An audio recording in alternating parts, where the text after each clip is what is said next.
ஹாய்ப்பா, எல்லாம் எப்படி இருக்கீங்க? இன்றைக்கி அனிஷா சமையலறையில் காலையில் ஒரு பிரேக்ஃபாஸ்ட்டு தான் செய்ய போகிறோம். என்னென்னா பொடி இட்லி.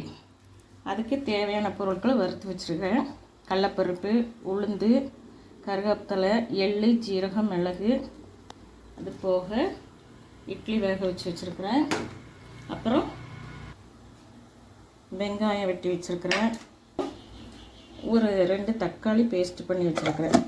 வரமிளகா நான் இதில் சேர்த்துக்கல, ஏன்னா சில்லி ஃப்ளேக்ஸ் போட்டால் நல்லாயிருக்குன்ட்டு, அதனால நான் வரமிளகா கட் பண்ணிவிட்டு சில்லி ஃப்ளேக்ஸ் போட போகிறேன். எப்படி செய்கிறது, இதை பொடிச்சிட்டு வந்துடுவோம். பொடிச்சிட்டு வந்து எப்படி செய்கிறதுன்னு பார்க்கலாம்.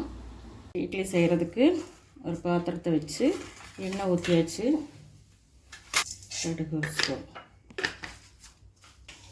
இப்போ கடுகு பொரிஞ்சிருச்சு. நம்ம சில்லி ஃப்ளேக்ஸ் போட்டுக்கலாம். அடுத்து வெங்காயத்தை உடனே போட்டுருணும், ஏன்னா அது சில்லி ஃப்ளேக்ஸு கருவிடும். அதுக்கு இதில் ஒரு 4 கருவேப்பு, 4 பத்து.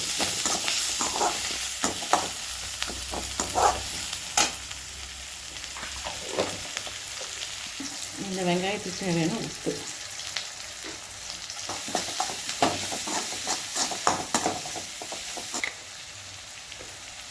ஒரு சிட்டிகை மஞ்சள் தூள், ஒரு சிட்டிகை பெருங்காயத்தூள்,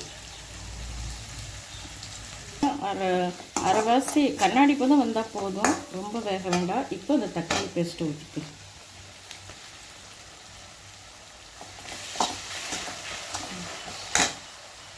மிளகாத்தூள் எல்லாம் கண்ணாடி பதம் வந்து எண்ணெய் பிரிஞ்சு வந்துடுச்சு. இந்த ஸ்டேஜில் நம்ம இட்லி போட்டுக்கலாம். நான் இட்லி சின்ன சின்னதாக கட் பண்ணி வச்சுருக்கிறேன், போட்டுக்கலாம்.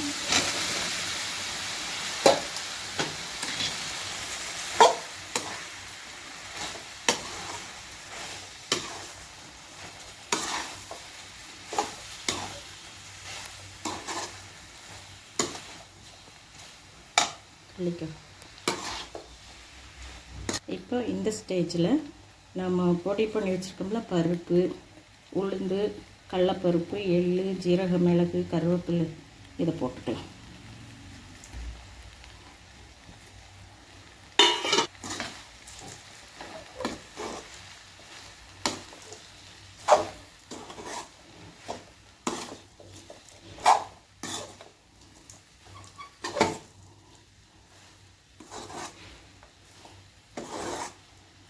இப்போ நம்மளோட பொடி இட்லி ரெடி ஆயிடுச்சு.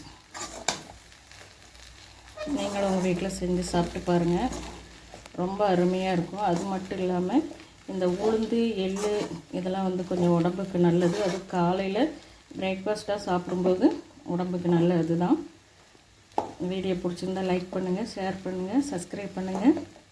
தேங்க்யூ.